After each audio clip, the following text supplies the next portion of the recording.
Hi, guys. Welcome back to our chat on Romanticism. I'm ready to move forward with Lady Liberty Leading the People by Eugene Delacroix. There's not a whole lot that I need to add here because you have a very good article and a very strong video on Khan Academy. So I don't want to belabor the point and just kind of reissue things that you've already read or heard.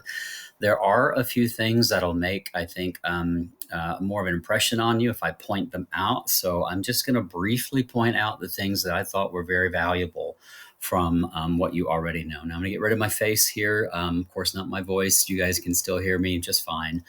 But if I open my PowerPoint here, I've opened it not to Lady Liberty Leading the People, but one of the artworks that was referenced in the video. This is an early Romanticism piece by Antoine Jean Gros, who actually was another student of David's and kind of uses David and the Oath of the Horatii to create his own version of another story that comes from the Napoleonic era.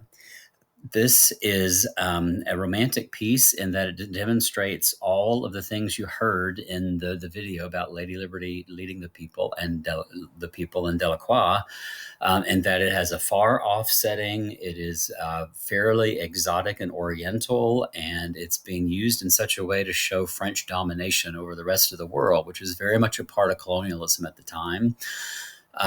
In this situation, this is a completely fictitious event. It seems to show Napoleon there in the center of your picture going and visiting a pest house in Jaffa as some kind of benevolent father figure, brave enough and healthy enough to reach out and touch the people with plague, despite the fact that he could contract it himself. It almost makes him kind of like a savior or Christ figure. The light shines glamorously on what is basically center stage, and all around him are the sick, the dead, and the dying. Over our heads, we see pointed arches and crenellations that kind of reference a Muslim or Islamic kind of architecture. You can see the vousards on the left that alternate black and white. So we know that we're not in a typical French setting. We are far, far away, and it's showing off the extent of Napoleon's reach. Now, this, like I said, never happened. Napoleon, in this situation, during the conquest of North Africa, actually bombed pest houses before the French army got there. So it is completely fictitious. It never happened this way, but it shows you how art can change public perception, and that's kind of what Delacroix is attempting to do in his work. But if you look at the difference between these two, this is the teacher David and Oath of the Horatii, and you have Jean-Antoine Gros, the pest house in Jaffa. You can see there's a subtle shift. There's a shift in the level of detail, right? We have very, very crisp figures and edges with the David, and in the Gros, we have almost a looser brushwork. In the David, we have almost an order, a static quality of figures that are arranged according to like almost a pyramid. Down below in the Gras, figures are everywhere. We are surrounded by chaos and sickness and death. So you're kind of getting the sensibility that there's a very strong difference between neoclassicism and romanticism. So that's what I wanted to help you see. This little review chart, I want you to keep it in mind. It really does emphasize the fact that there's some things that are shared between the two, but romanticism is much more given over to passion and an unbridled emotion. Basically, with neoclassicism, it is very much a derivative of the Renaissance, where everything is order and balance, rational thought, and delineated lines all basically help to help us understand what that is. It's basically classicism reborn with a purpose to teach. Romanticism, on the other hand, is supposed to get us in the gut. It's supposed to not be academic. It's not something that we look at from a distance and look at as a moral exemplar. We're supposed to have an immediate, overwhelming response to what we're seeing. So almost to the point that we want to take action ourselves, right? It is supposed to incite a riot. So I want you to really kind of set those two worlds apart. I will point out before I leave this, both of these have influences from the classical tradition. If you're thinking about Lady Liberty leading the people, she's a portrait bust, basically. I mean, she's a nude classical figure, but the way that she's used is in such a passionate way. We know that it's supposed to draw out a reaction from us that's more than just academic. So um, let's take a look at that. Here you have the composition guys that they talked about every single detail in the essay and the video. And I think if you took good notes, then you know everything that I could point at here. You saw, though, that this is part of the Renaissance, or actually Delacroix was using Renaissance ideals in the way that he staged his pyramid here, right? So I was happy to see that reference.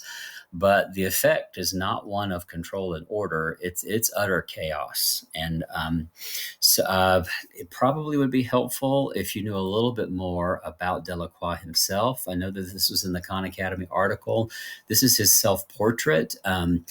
What you're seeing basically is a lot looser brush strokes that kind of move gesturally about the page. Maybe kind of hard for you to define them and describe them, but when you compare them to either a David or an Ong, you're going to see that there's barely any edges here. It's all color fields and loose, sketchy work that looks almost unfinished to some of the academic minds. Here is Ong and his self-portrait. You see the difference? Dramatically different line and edges and a high degree of finish to the point that we cannot see what the brush strokes are, right? They're hidden. And what we get from Delacroix is just complete abandoned. Some people even would say recklessness, but gives you an idea of his spirit, of his demeanor, where Ong's portrait is much more academic. I wanted to show you what got Delacroix into the Academy, the Bark of Dante. I've seen it show up on APR history exams before. If you aren't familiar with Dante and the Divine Comedy, the very first book in the Divine Comedy is the Inferno, and that's where Dante, the guy that you see there in the red cap, is escorted by Virgil, the guy in the big toga, through hell, and he gets to see all the 9 rings. This is the very first step. Okay, he leaves the world behind him, gets into a boat, a bark, and Dante helps him kind of get his bearings, right? At first, Dante's terrified, but by the end of the Inferno, he's going to be fully in control of himself and will have been trained by Virgil not to be overwhelmed by the world around him or what he sees.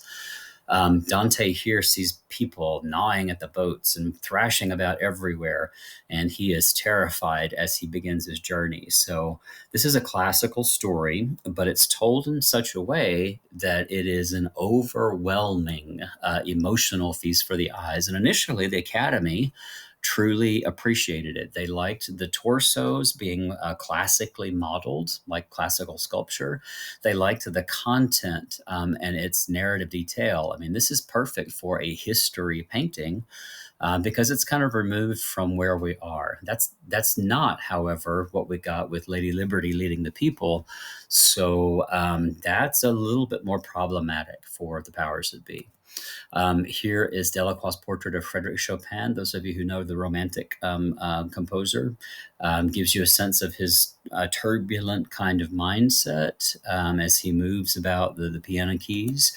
Here is Paganini by Delacroix, almost lost in the background as he performs one of his virtuoso pieces.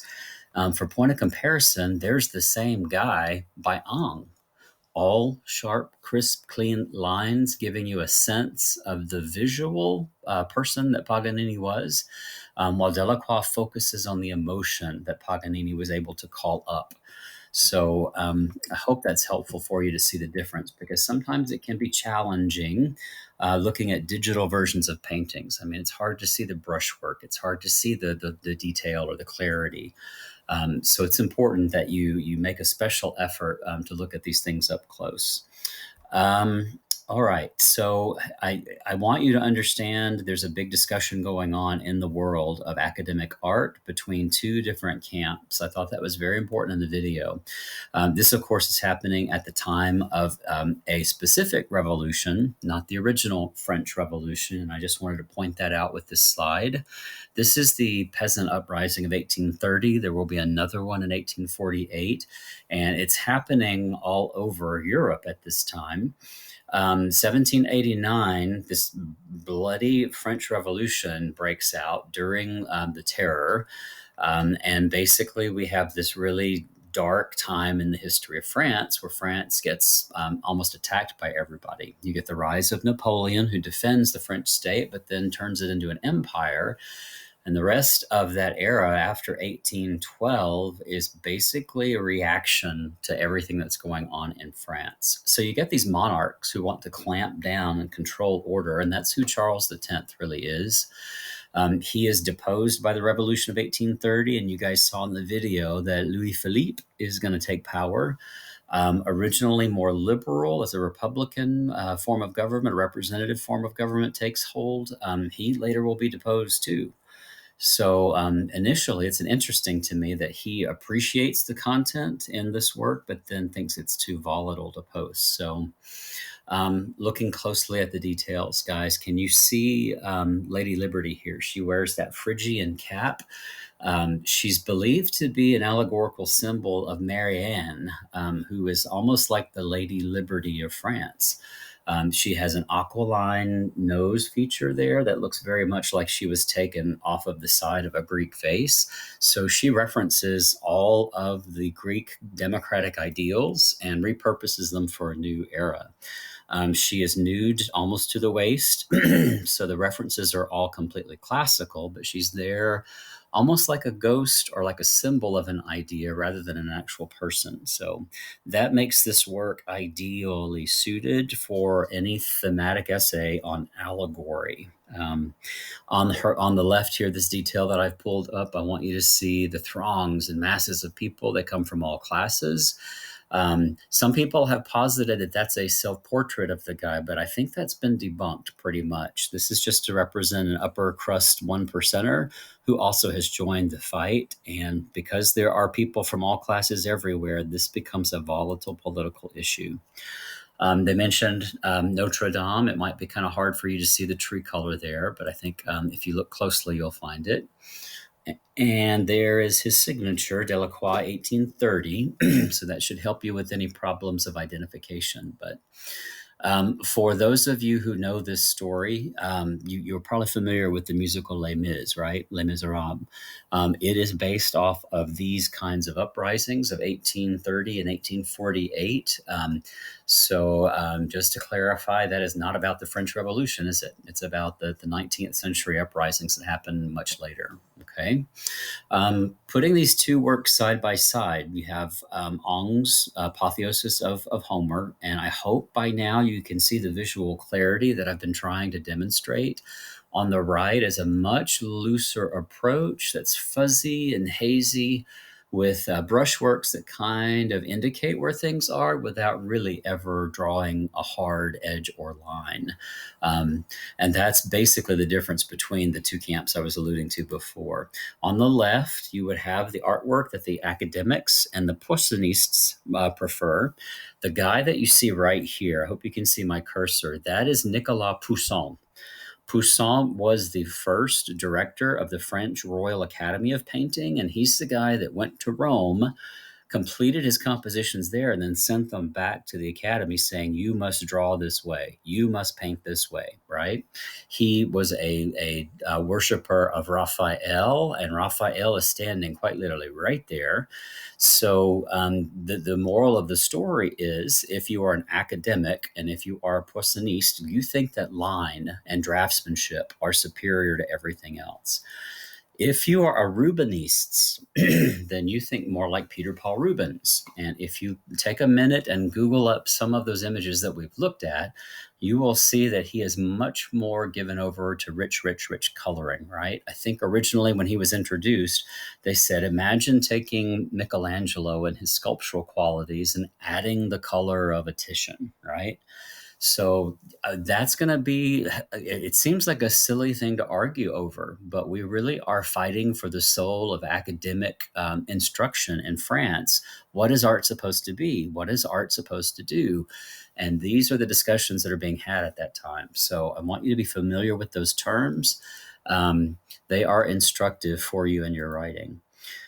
This is a large scale painting. Don't let that slip you by. This is not a small little like afterthought. It's typically the scale that's given over to history painting. And it's in the same hall with the Oath of the Horatii. It's in the same hall with the Raft of Medusa by Géricault, which I'll show you in a second. So it's conceived now in hindsight to be one of the icons of French Romantic painting. I wanted to show you this one more thing because, guys, for attribution, you may actually have to attribute not to a specific artist, but to a classical period, right? Or a particular period. I should say an art historical period. And this would be perfect for Romanticism. This is the work they were talking about in the video that came before Delacroix's piece. And I think I see some parallels here. I see pyramids. And the pyramids that were used by Delacroix may have been inspired by the pyramids we see in this episode. Now, just to give you the brief backstory here, should it ever show up, this is actually a cause célèbre, a situation that occurred in reality in the history of the current contemporary history of France, and then became kind of a rallying cry. A ship called the Medusa sank off the coast of North Africa. Typically, the captain goes down with the ship, but unfortunately, the captain and his crew abandoned all of the passengers. 115 of them went into the water. By the time they were rescued, there were only 10 left. Unfortunately, the captain was the son of a prominent politician, and he was spared any retribution. So that immediately led to public outcry. And Géricault crafted this after reading a newspaper article about it. So that's the gist of it. But he organizes this in such a way that we see two triangles of people. You see one that represents the old world, right? This guy almost looks like a Zeus figure. He sits holding the bodies of the dead who look like classically modeled figures. And it's like the old world is just no more. It has nothing left to offer us. The new world is surmounted here by a person of color who kind of represents the new colonies that are coming into the French Empire. It's almost like you have the way forward and the way backward. And it seems like he's arguing for a new world order where everybody's more egalitarian, right? These people have not given up hope. They reach, they wave. There's a tiny little ship that's off in the distance there that's painted, that was painted by Géricault after this was exhibited because people wanted to have some kind of hope in the distance for the survivors. But ultimately, what you have is a pyramid of people who are in chaotic, energetic motion, with those people here who have given up or dejected. And it seems to offer two different kinds of worldviews, right? This dramatic scene with the wave coming on and the wind whipping through your hair, this is exactly the kind of drama and excitement that would cause a reaction. It's almost like you're watching it play out as like a movie. And that's exactly what Romanticism is supposed to do. So I didn't want to pass the opportunity to add a little bit more artillery to your bag of tricks here for Romanticism. So for us, guys, I will come back to Goya in a second. I can see this showing up with a theme of allegory. I could see it in a thematic essay on violence and art. There is tons of context here, so it could even be a social history kind of story. Just depends on how they go with it, with this theme. But this is one of the icons of art history, and you need to know it fairly well. I'll leave it at that. We will come back to Goya here in a second and continue on with our lesson.